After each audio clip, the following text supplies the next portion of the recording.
Good morning, students. So, in the yesterday's class, we have discussed about the uh, routing algorithms.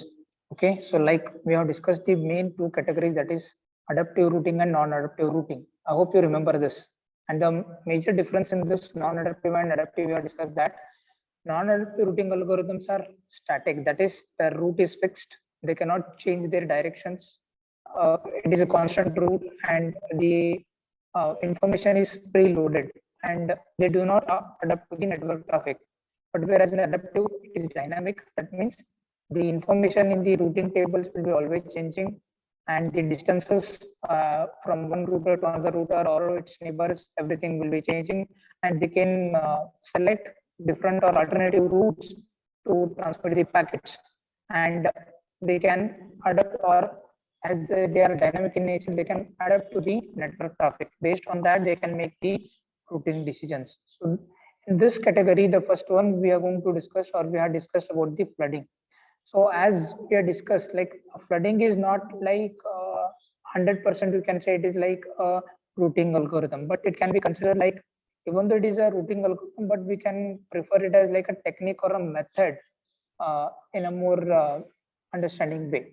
So in case of flooding, what happens is every incoming packet is sent out on every outgoing line except the one it arrived on. So basically, when the routers don't know about its neighbors, like for example, in this case, this router has three neighbors which are directly connected to it, 1, 2, 3. And this is like, imagine like we are taking only a subnet, but our objective is to transfer the packet from the source node to the destination node.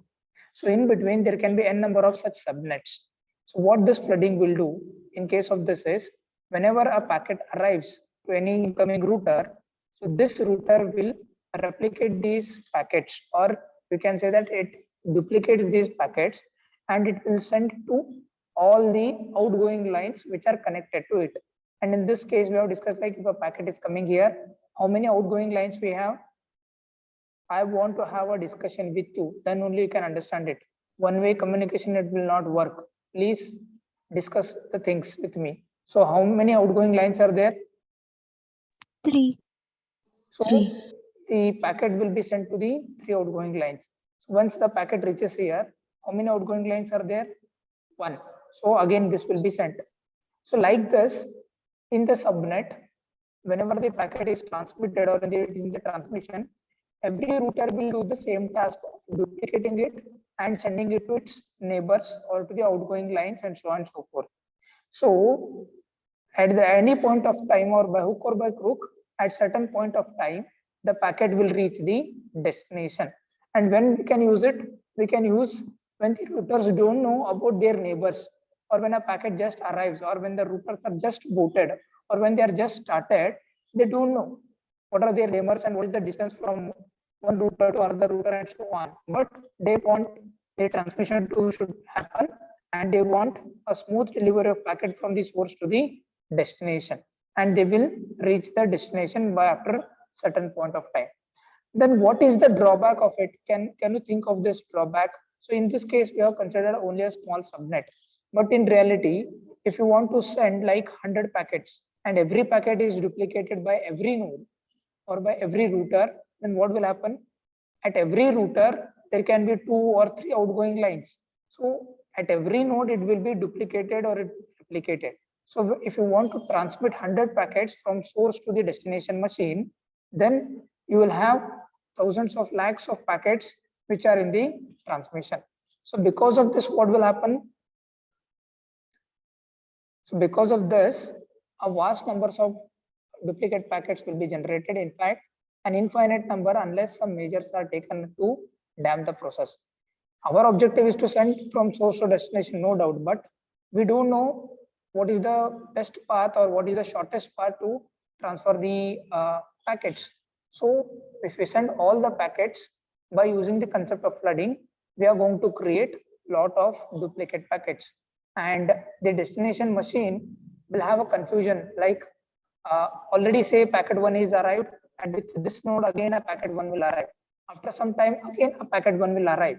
So the destination machine will not understand which is the original packet, and so on. But this can be controlled. So our objective is how we can avoid these duplicate packets, or how we can avoid this creation of duplicate packets. So there are certain techniques involved in this. So those techniques can be, first one is hop counter. So what is the like? It is like just consider that hop is nothing but every node. Like we can say that from this packet, the next hop or the next destination, we can call it as the hops, okay, or the next node or the next like if you consider all our cities, like next city and next hop and so on. So similar here, what we can do is we can create a counter variable, or we can consider counter variable contained in the header of each packet, as you all know. Okay, for example, if you consider this as a packet, okay, what a packet consists of? Packet is a smallest unit of data, and it will have a header. So consider that this is the information I have, okay, and this is my header for the packet. So a hop counter contained in the header of each packet, which is decremented at each hop. So what they will do is they will take a counter variable and they will assign certain value to it. What is that value? We will discuss it later on. So like it can be like say 100 or say 50 and so on. Some value they will assign it to the counter, and every time packet reaches the next router, it will be decremented.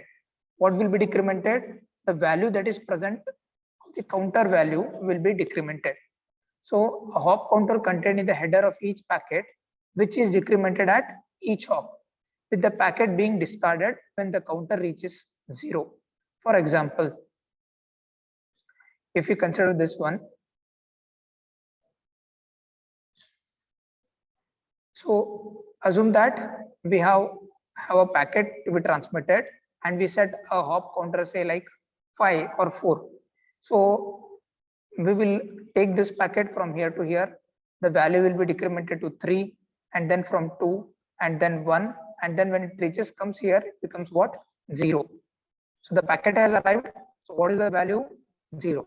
If this packet arrives by this particular route, for as example, consider that because originally from the source, because we are using flooding, the packet is transmitted via this line and also via this.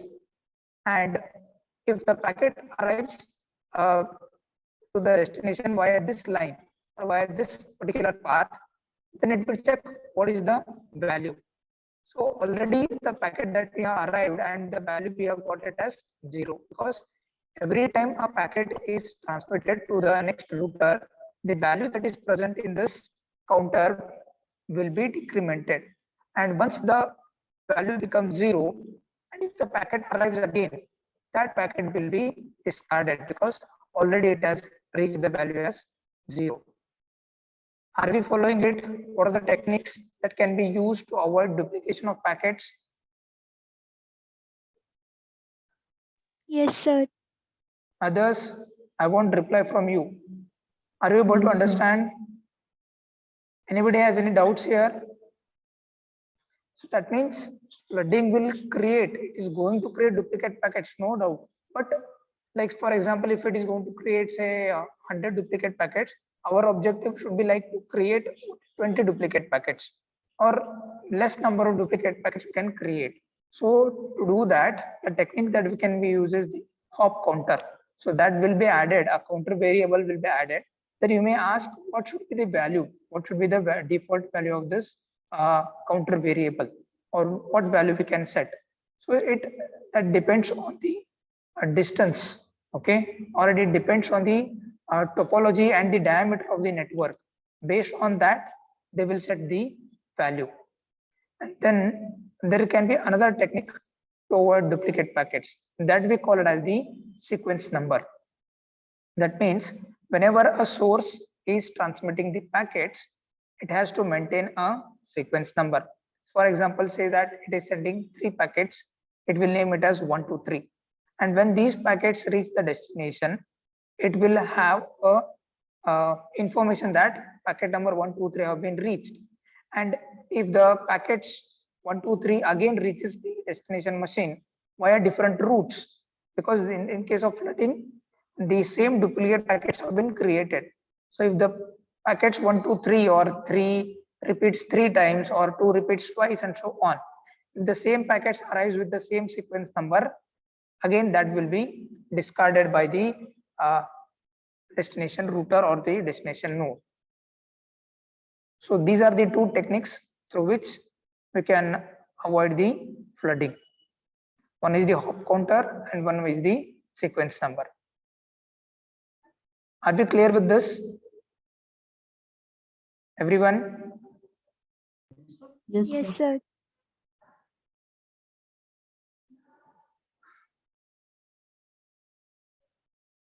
Mansi, Manisha, Nidhi.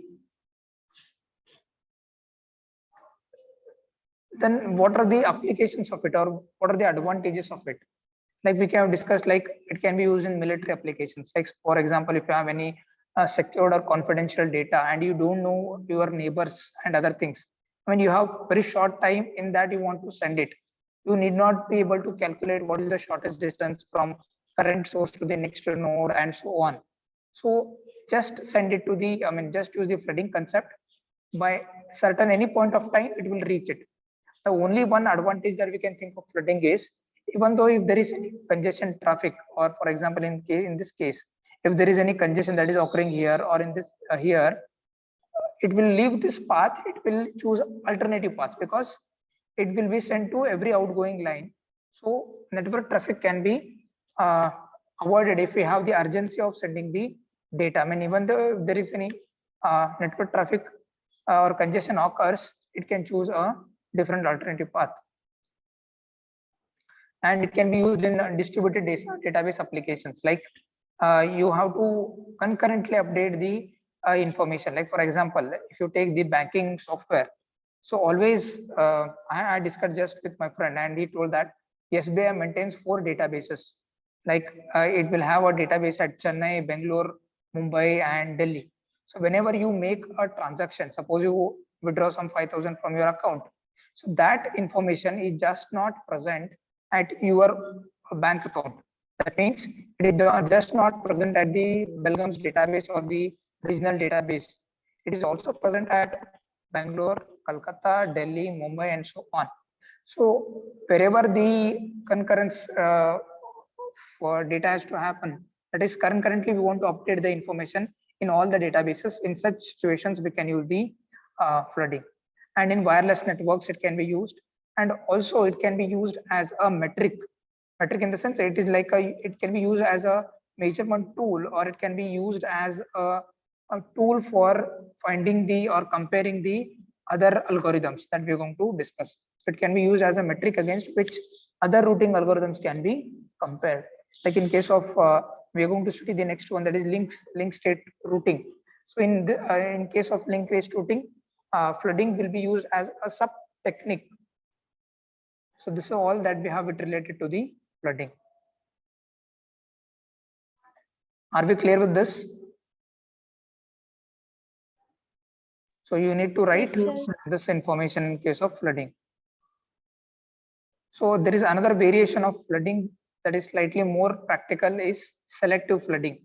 So in this algorithm, the routers do not send every incoming packet out on every line, only on those lines that are going approximately in the right direction. So that can also use like like we can say a variation of flooding that can be used as a selective flooding. That means here, for example, suppose say that you want to send it, or say you want to send the packet, okay, from Belgaum to Hubli.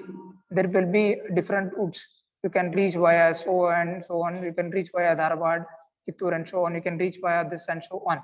So whichever is in the approximate direction, only through that direction you are going to send it. So such a variation we can call it as the selective flooding. This much is sufficient for the flooding. Yes, any doubts there?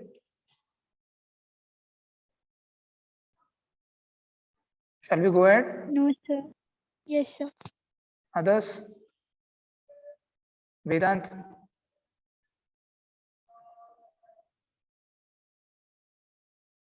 Pradnya Jade, are you understanding? Yes, sir. Fine. So the flooding is one static algorithm. It is not a dynamic one. Sir, Yes. sir, please can you repeat selective flooding once again? Selective flooding is like just suppose say that like example, if from A to C you want to send, or if from Belgaum to Bangalore you have the source as like Belgaum and the destination as Bangalore. There are different alternative paths, but you know that only few are in the same direction. Like you can reach Bangalore via going by Mumbai and by taking different routes, and also you can reach it. But it is like a very long route, you can say. But some routes, if you choose, like you can go via Bangalore, I mean via Hubli, Gadag, Davangere, and so on. You can also go via like Belgaum, Gadag, Spade, and so on. So these two lines are almost approximately in the same direction. They can reach the destination. But if you want to reach like for Bangalore via Mumbai and so on, then you are not going in the proper direction. Even though you can reach, you can find different paths you can reach, but they are not on the approximate direction. So in case of selective flooding, you can go to or every incoming packet out on every line. Instead of that, only on those lines that are going approximately in the right direction, which are approximately in that direction, which are going in that, you will be sending the packets. But in case of flooding, we will send it to every outgoing line which is connected to that particular router. Is this clear now? Yes, sir. Thank you, sir. Okay, so we'll go to the next one, that is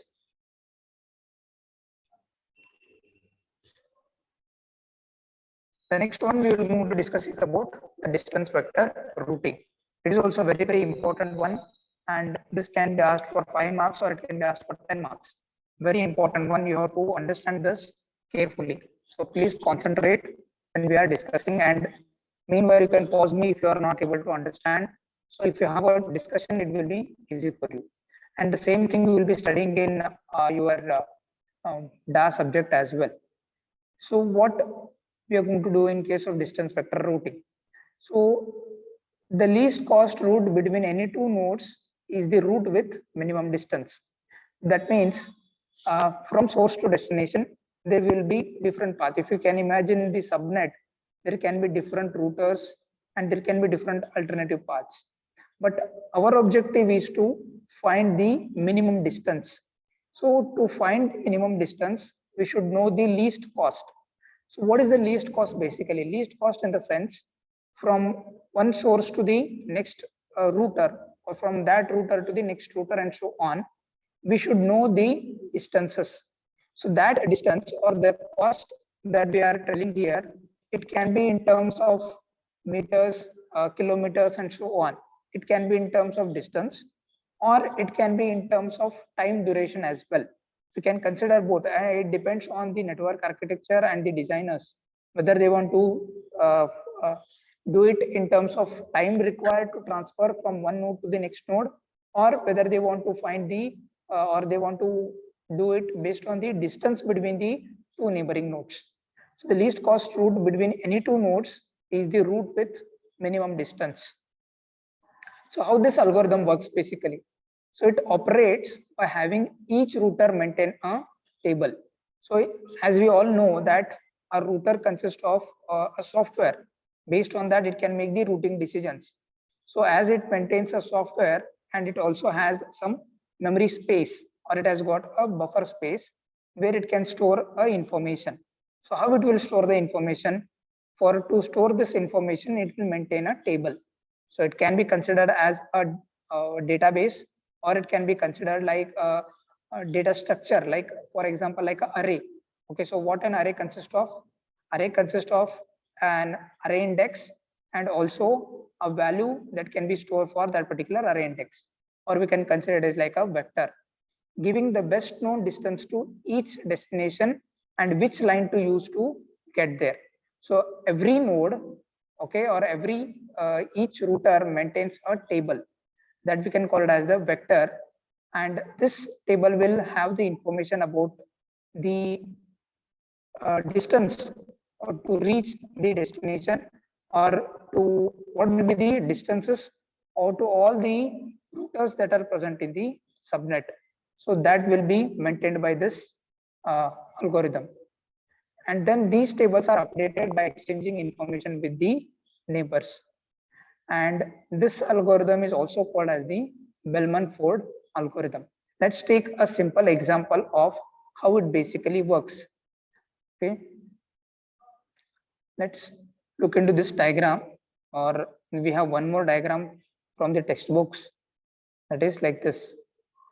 So consider this like a subnet it is, and here we have got all the circled ones are considered as the routers. And in this case, you can see that every router maintains a table. So here we have shown that this is the A's table, I's table, H table, K's table, and so on. And what this indexes will represent? These indexes will represent the destinations. Like for example, A to A. There is no point in doing that because already it is at A. So A to A will be 0. Similarly, if you consider from I to I, so this A, B, C, D, and so on, this you can consider it for the next table and so on. So from A to B, it is 12. From A to C, it is 25 and so on. So like this, every table maintains a information about the distance or the tile line cost, we can say, to all the routers that are present. But initially, it will know only its neighbors. Here we have updated every information and we have shown. But initially, if you consider, you can take this example. Initially, every router will know the distances to only its neighbors. Like for example, if you consider A, who are the neighbors for A? Can you tell me who are the neighbors for A? B and D. B and D. And what is the distance? 3 and 2. So in this table, if you consider initially, this will be the information that will be available in the table, because A don't know what is the distance to reach C. A don't know what is the distance to reach E. Initially, whatever it knows, only that information will be kept in the table. As and when it can exchange the information with its neighbors, these tables will be keep on changing, or these tables will keep on updating. And because of this, we can call this distance vector routing algorithm as a dynamic one. That is, whether it means what? Whether it is adaptive or non-adaptive. If it is a dynamic routing, then it is adaptive or non-adaptive. Adaptive. Adaptive. Very good.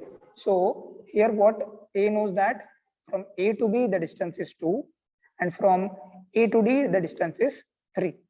So now suppose say that A wants to transfer the packet from A to C. How many paths are available? There are different paths. A can transmit from A to D, and from D to F, from E to B, and from B to C. Also, A can transmit from A to B and B to C. So like this, it exchanges the information with D. So if D knows that from D to F is 4, and F knows that F to B is 1, then B knows that B to C is 3. Then what A can do? A can calculate all this. That is, A to D is 3. 3 plus 4 and 4 plus 1, that is 8. 8 plus 3, that is 11. So similarly, the other path, that is, A knows that A to B is 2, and from B to C, that is, router B knows that B to C is 3. How router B will know? Because who are the neighbors for B? Who are the neighbors for B? Who are the E and neighbors C. C, for D. B and C? So B has the information about C, and B has the information about E. So that means if B knows the distance from, that is, if B knows the distance to C, that is 3, and if A knows the distance from A to B is 2, then from A to C we can calculate. So this is how we are going to create the table and we are going to add the information. And by doing this, we are going to find the best path or the shortest path to reach to the destination. So now in this case, what will happen? From A to B is 2 and B to C is 3. So even though there were two routes, that is from A to D, D to F, F to B, and B to C, it is 11, but it is not a good one. Which is a good one? A to B and B to C, because it is 5, whereas this is 11. So which path it will choose? A to C, it will choose this path from A to B and B to C. So it will become what? 2 plus 3, it will become 5. Are you getting it? Or to give a simple Yes, sir. example, consider that, or you can consider each node as cities and lines as the routes. Suppose that you want to reach Chennai, or you want to say reach Coimbatore, then you don't know directly how to reach. So what you will do?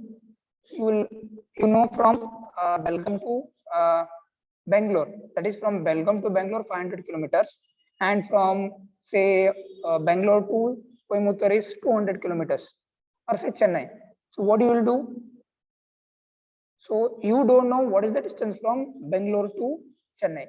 So you will ask whom? You will ask B. What is the distance from Bangalore to Chennai? So it will say that it is 200 or 300 kilometers. And then you know that from Belgaum to Bangalore is 300 kilometers. Sorry, 500 kilometers. So by exchanging the information with the neighbors, you'll get to know about the distance to reach the destination.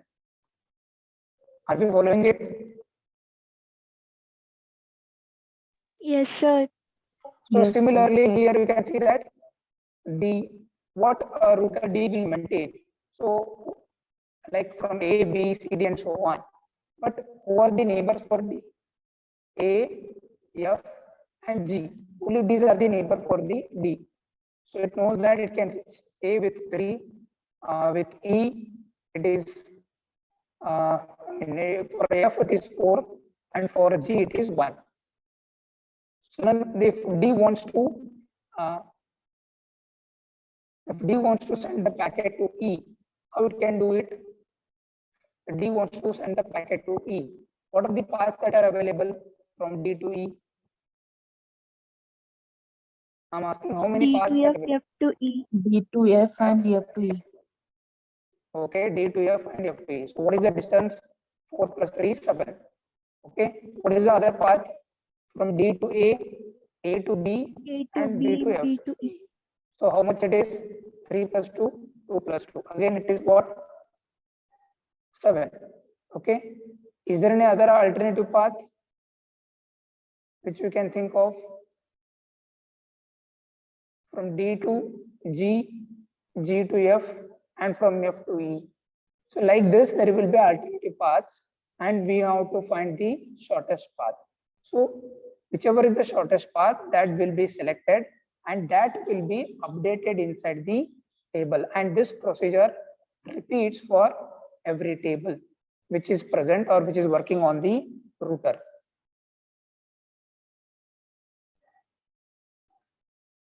Are we clear with this? Yes, sir. Yes, sir. So in the textbook, they have given an example. So what we are trying to tell, suppose is, I will just the same information. Like suppose say that there is a router X, okay, and there is a router say I. There is a router I, okay, and X, a packet arrives at X, okay, and the distance from say some node there is there, that is like from somewhere it is coming, and if this distance is whatever the distance it is there, if this distance is considered as X, small x, and if this router knows that it can reach the destination router I with distance m, with distance say m. So if this router knows that it can reach the router I by the distance, because the distance is m, and this packet that is arriving by some node say Z. Okay, and if this Z wants to transfer the packet to I, what it will do? It knows that from this to Z to this X is small x, the distance, and from this X to I is what, M. So to calculate this, what it will do? It will add X plus M. So if we do X plus M, what we can get? We can get the total distance to reach the destination. This is what I was trying to tell in case of like from Belgaum to Chennai, what you will do, Belgaum to Bangalore, and from Bangalore to Chennai. By doing this, every table will update the information.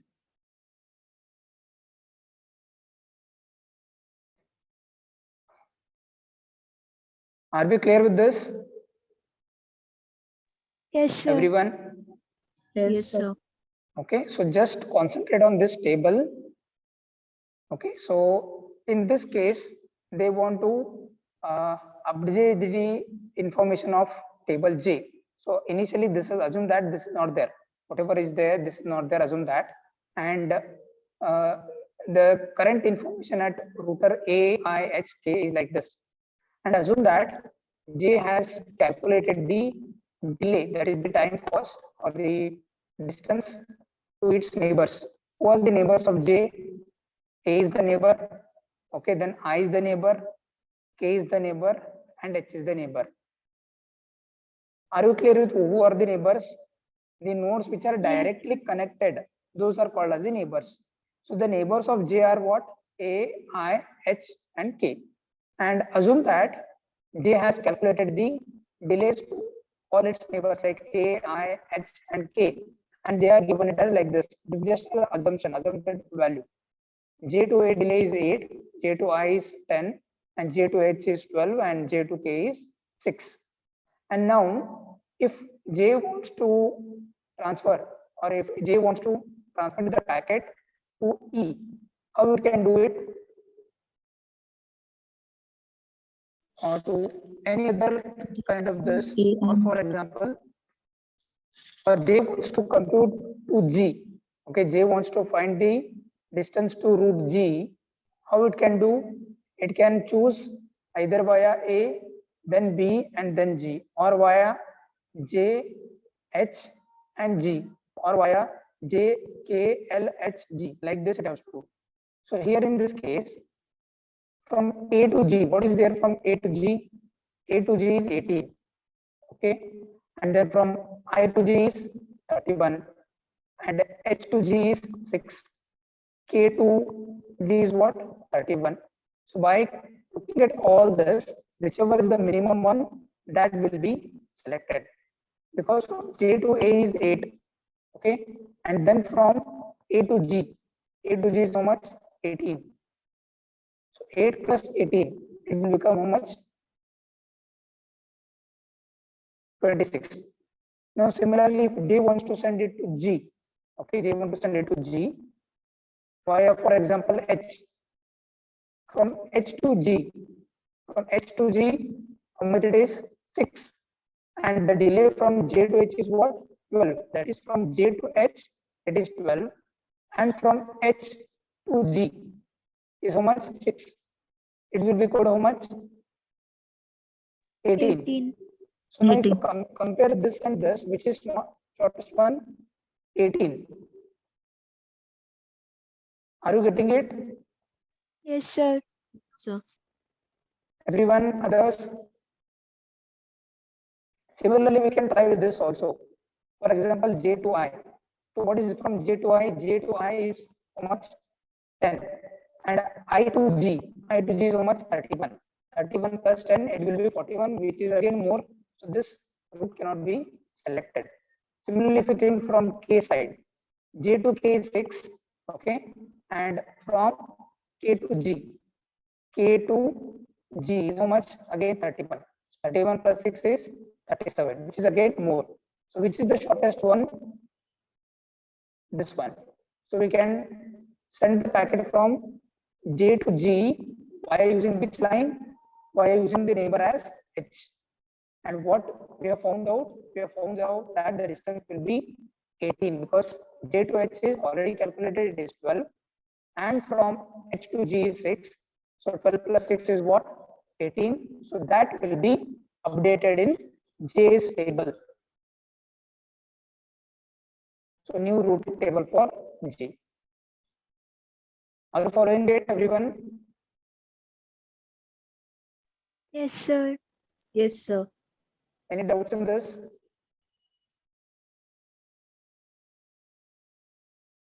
No, sir. You can give your attendance.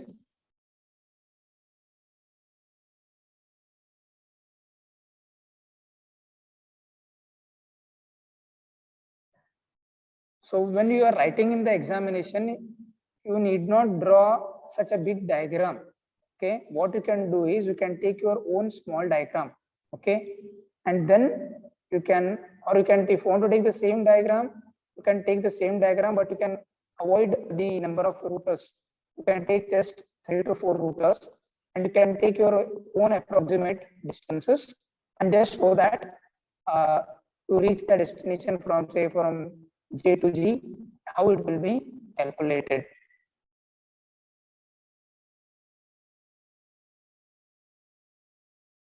So in fact, this particular table is empty initially because we want to calculate the new estimate delay from J. That is from J to G we want to calculate, and this will be empty initially.